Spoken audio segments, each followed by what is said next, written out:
Well, what's going on? Aaron Goldsten here. So in this video, we're going to talk about one of my favoriteest topics of all time, self-improvement. What we're going to do in this video is we're going to go over why self-improvement is good, but also why it's bad. And a lot of people will talk about why self-improvement is good. You can probably go watch a bunch of other videos about self-improvement that tell you why it's good. But there's also kind of a dark side to self-improvement that a lot of people won't share with you. And because I've been in the self-improvement space for about 12 years now, reading books, going to seminars, buying programs, going through a bunch of CDs, I can really give you kind of a big picture overview of self-improvement. So with that said, let's dive into it. We're going to first talk about the good stuff, why it's good. But then if you hang out with me for a few minutes, at the end of this video, we're going to talk about a topic you'll see. You'll see. Why is self-improvement good? Well, if you've been in the self-improvement space at all, or even if you kind of look this video up, you probably know why it's good. The reason self-improvement is so good is because you can get access to better information, which will allow you to take better actions, which will allow you to get better results. I mean, I could point out some books back here, and it goes further than what you can just see here.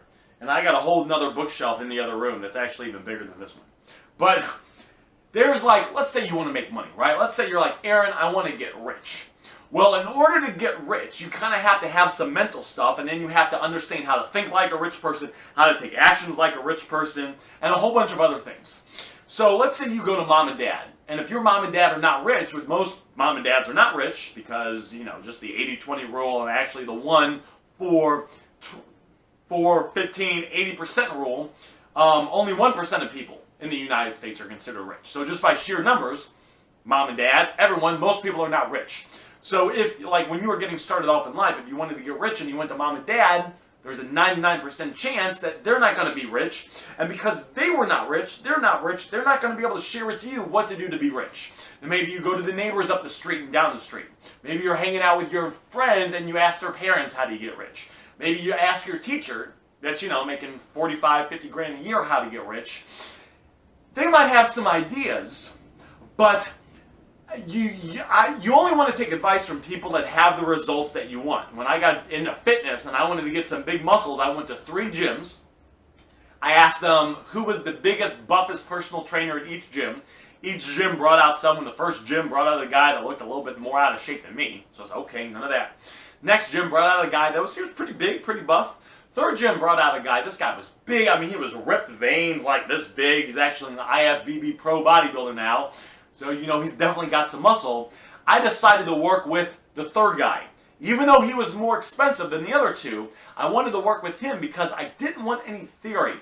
I wanted to work with someone that was where I wanted to go so he could just tell me what to do.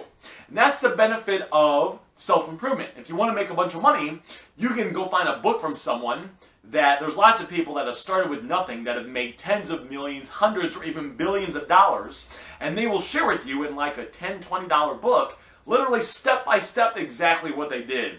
Sometimes the mechanics, sometimes their thought process, how they handled certain situations, so you could start thinking like them. Because once you start thinking like them and seeing how they think and seeing how they kind of respond to situations, it's easier for you to kind of emulate that. And the power of this is, as crazy as it sounds, whatever your goals are in life, you're only a series of actions away from accomplishing those goals. So if you want to make $1 million a year, there's only a series of actions you need to take to make $1 million a year. Now you got to take those actions over an extended period of time. But you can go get information from someone they've spent their whole life trying to make a bunch of money in real estate. And what you can do is you can go pick up some books from them or a course or some CDs, and they're going to basically share with you exactly what to do. There's people out there that manage their time very well. Time management, part of my channel is all about teaching people how to make money. But part of the whole make money space is just being able to manage yourself well. Being able to do discipline instead of being motivated.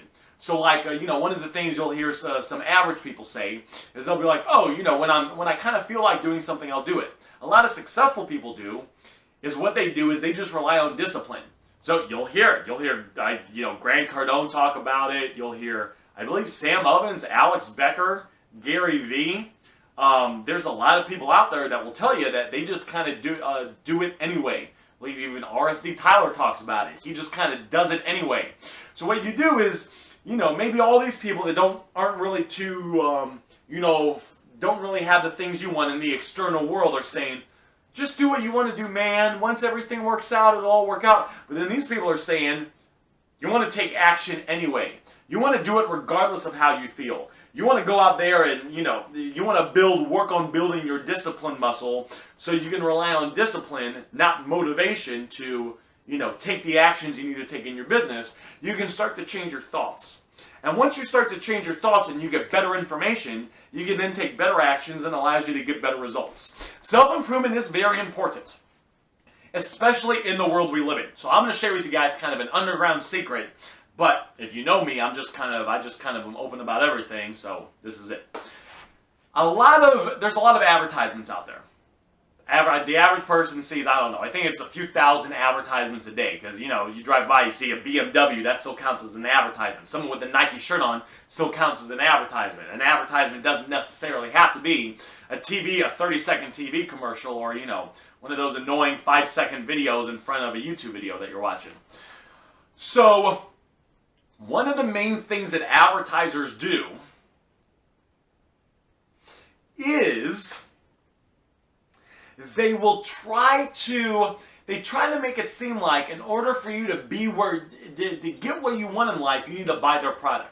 So there might be like a nice watch, and they position it where you're not enough with who you are. You need to buy their watch, or buy their shirt, or buy their fancy, $500 shoes, or buy their suit in order to be successful.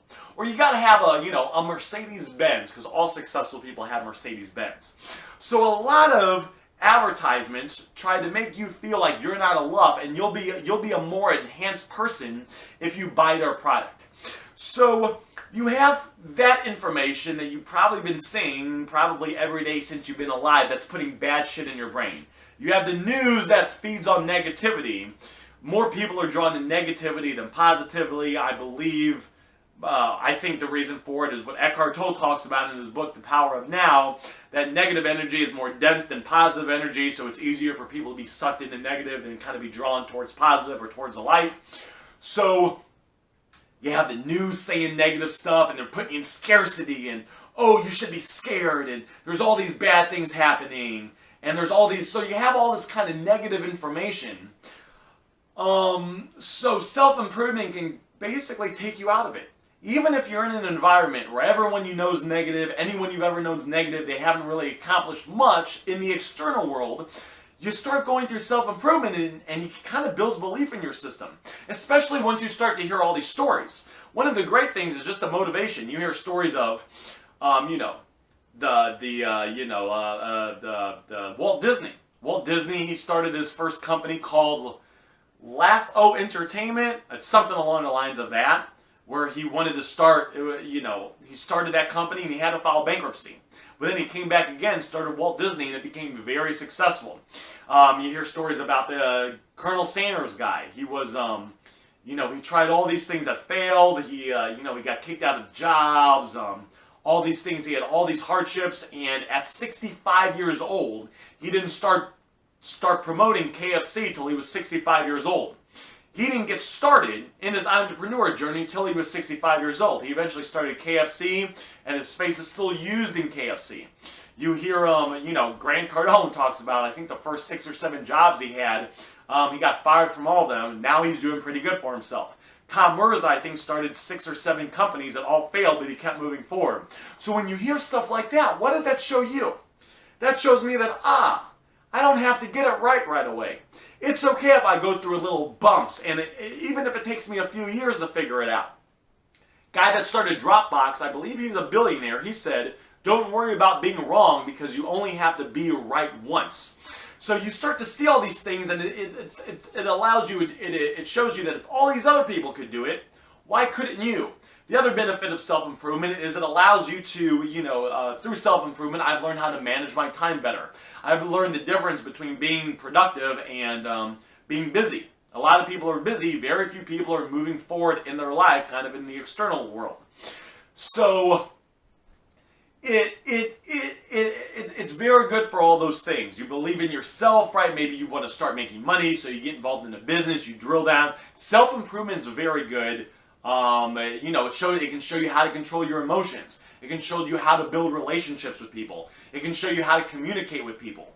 There's a gazillion things that are good with self-improvement. Now, there's one thing that I don't necessarily like about self-improvement that people will not talk about.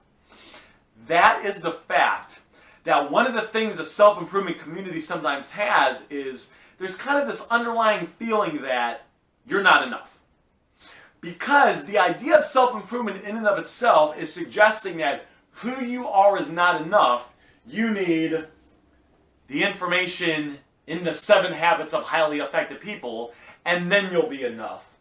Or, you need the book, you need the information from Rich Dad Poor Dad's book before you'll be enough. So some people get trapped up in this idea that they get kind of sucked into the vortex of self-improvement where they feel like they're not enough, so they keep going through information and they never actually go out there and apply it or take action.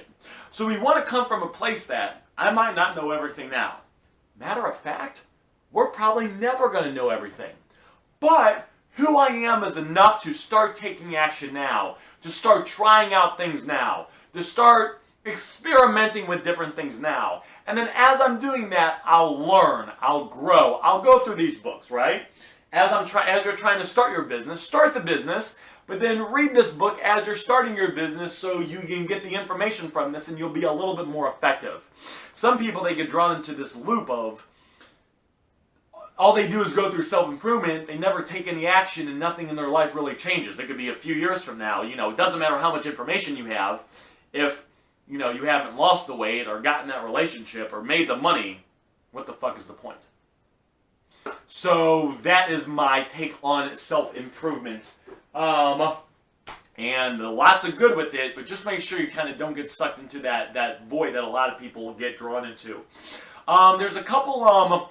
in the description, I have a couple resources for you. If you're looking to kind of skip the learning curve and start making some money right away, because a lot of people look at my channel, they want to start making money, I have a resource there. There's 3 different specific ways you can start using to make money now. They're all 100% for free. You never have to pay for any of them. You don't need any experience for them. You can do it 100% online. It doesn't matter where you're at. So I'll put that resource in the description if that's something that you're interested in as you're watching this video.